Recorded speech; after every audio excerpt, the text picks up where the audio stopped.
All right, a little different setup. Um, just watching baby, so trying to do this standing. We'll see how it goes. Just gonna minimize that. All right, so yeah, I might have to go pick her up if she starts crying or something in the middle of the video. But let's see. I don't know. I've gotten through the last two times I've tried to do videos with her in the room, and she's been quiet. Uh, Fingers crossed. Um, yeah, so I missed a video in week 17.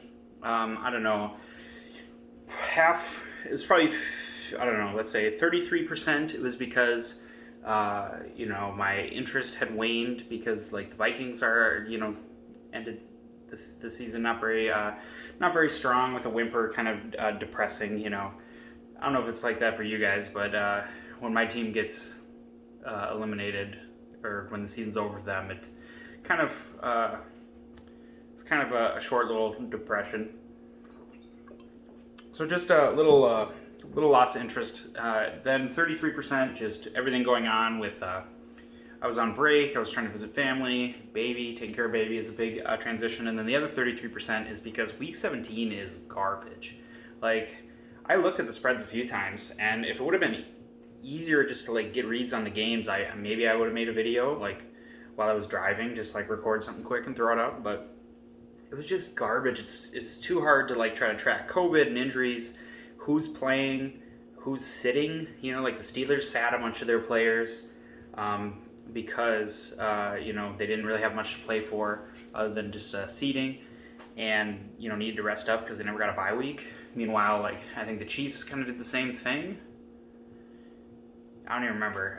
Then you get like teams like the Eagles who have nothing to play for, aren't really trying, and they put in Sudfeld. And I only brought that up because fuck you, Giants fans. Like, all the bitching and moaning in the media and from Giants fans. If you want to go to the playoffs, win more than 7 games. It's really not that, it's not that complicated. You didn't get cheated. You're not a good team. You don't belong there. So let's stop that.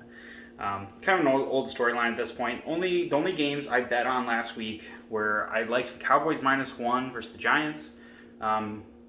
And that didn't work out. It was close kind of at the end. They had an opportunity, some weird fumble referee stuff going on at the end of the game. But ultimately, the Giants pulled that one out. And then the other game I liked was Bills against Miami. And now Bills didn't have a whole lot to play for, but they were bringing their starters in. And they had just been so hot. I had a good feeling about them, and they ended up stomping on Miami and eliminating their playoff chances. So that worked out okay for me, but enough about the old stuff. Jumping into Saturday and Sunday games. We got 6 games. Only the 1 seed's got a bye this week, with 7 teams from each division going to the playoffs.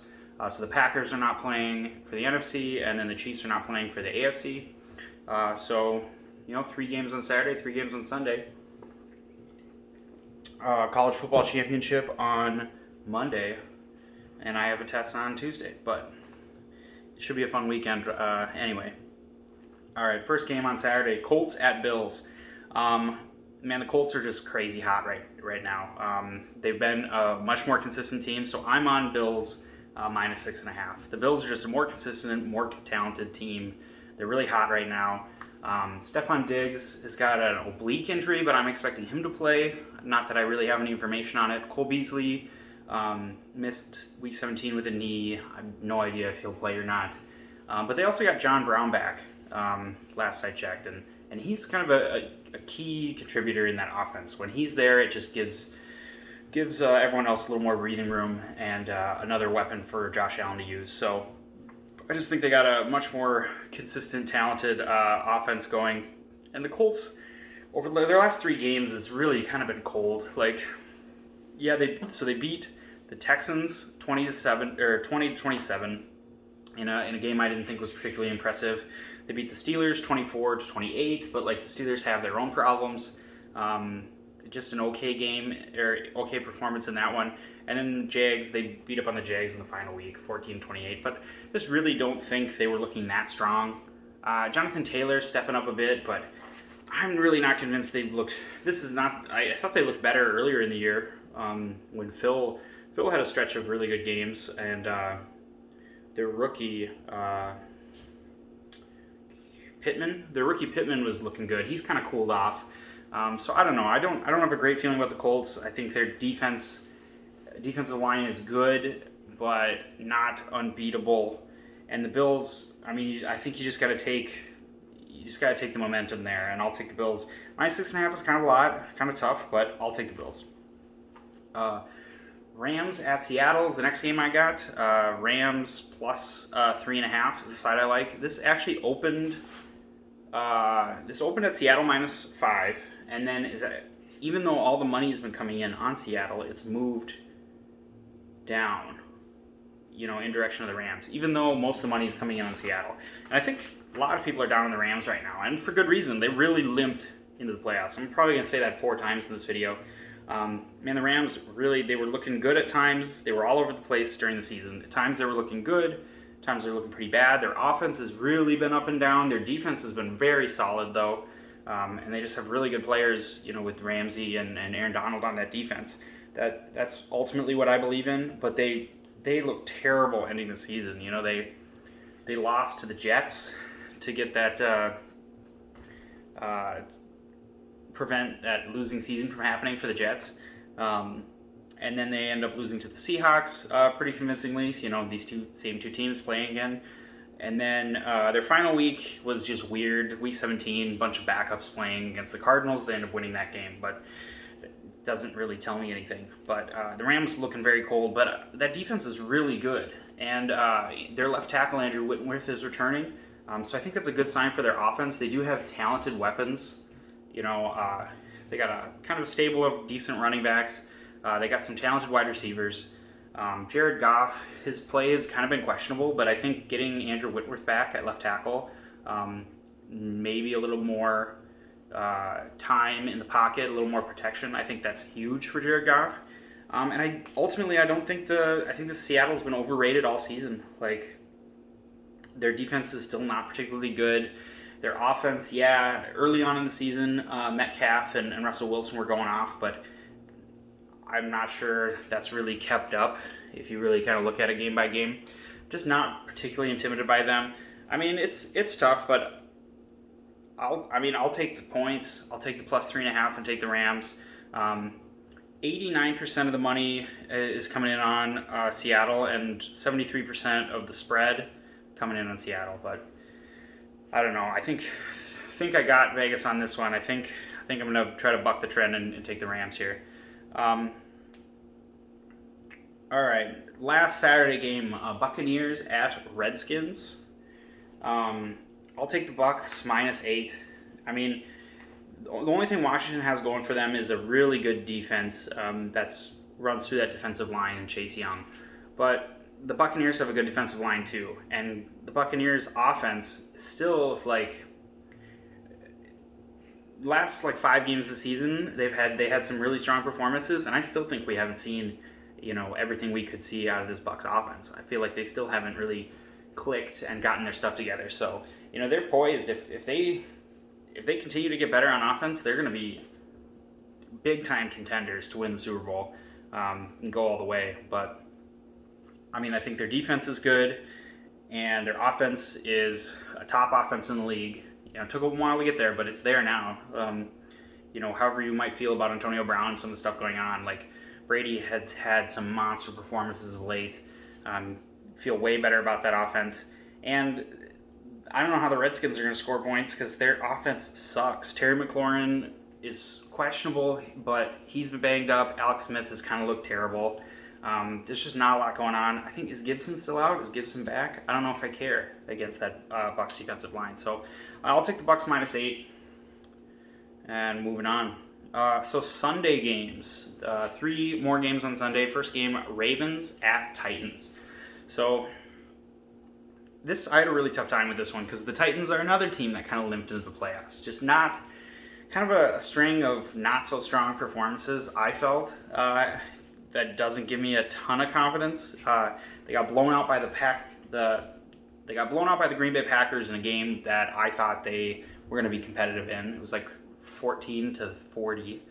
And then they had a close win versus a Texans team that they allowed 38 points to the Texans. And that doesn't give me a ton of confidence when going into the playoffs and playing better teams than that. But where I'm at with it is the Ravens are not even close to last year's dominance. I think, and one more thing I guess is the money is really even. It's like 47% on the Ravens, 53% on the Titans on the money line and on the spread, all roughly there. So very close. Is easily like the closest game in terms of where the money is sitting, where the betting public is going. But I'm going to take the Titans plus the 3.5. I mean, it's a home game for them. I get the points.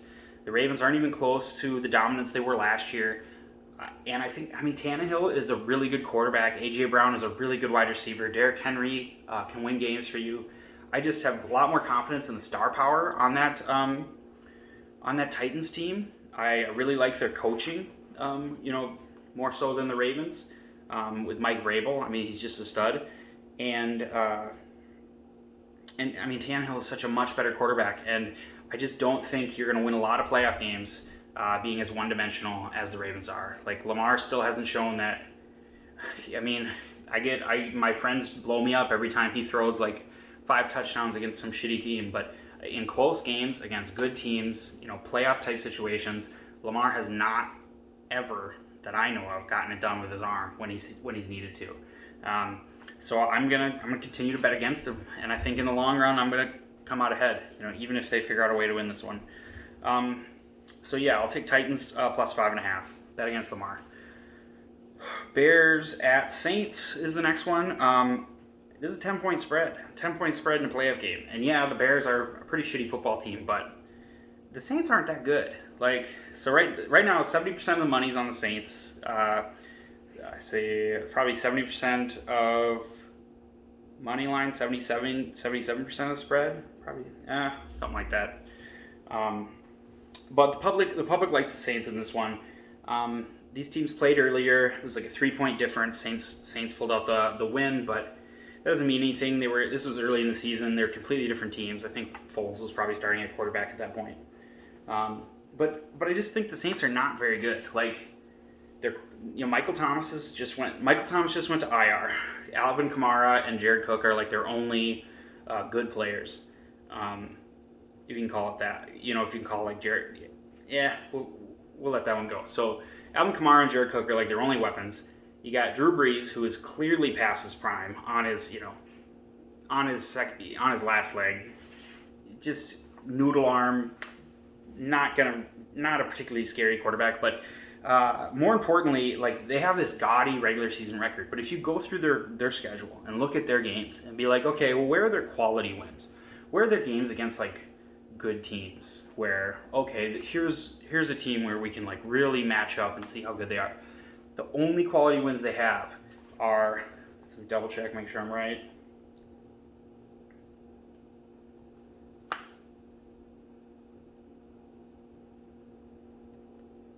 Yeah, sorry about that. The only quality wins they have are the 2 games against the Buccaneers. Every other time they played a good team with a healthy squad, they lost. And I don't know. I think they're kind of paper tigers. I also think that people have a lot of confidence for what the Saints did to the Vikings with second to last game of the season. They just blew up. Alvin Kamara got 6 touchdowns against the Vikings. But the Vikings defense in that game that's the worst defense in the NFL. Meanwhile, you got the Bears defense, which, Khalil Mack, defensive line, they're still pretty good. And the Saints, if you look back to last year in the playoffs, very different Vikings team that they played. No problem. Once you get some pressure on that offensive line, put some pressure on Drew Brees, they're in trouble. And he doesn't have the same weapons like Michael Thomas he can get rid of the ball to. So I might have picked up baby here. I don't know. I think the Bears D is really good. I think if you're going to give me that defense against Drew Brees in his current state and 10 points, I'm going to take that every time. I mean, the Bears are not a particularly good team, but I want the 10 points.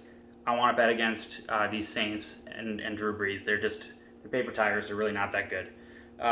Browns versus Steelers. This is the final game. This one's tricky because the Browns have had a big kind of COVID outbreak. Kevin Stefanski, their head coach, is not going to be able to coach the game. Not sure how much. I don't know what to do with that. Also, I think more importantly, they have one of their good starting offensive linemen is going to be out because of COVID, and just kind of instability trying to get practices in and going into this playoff game for a young team that has zero playoff experience.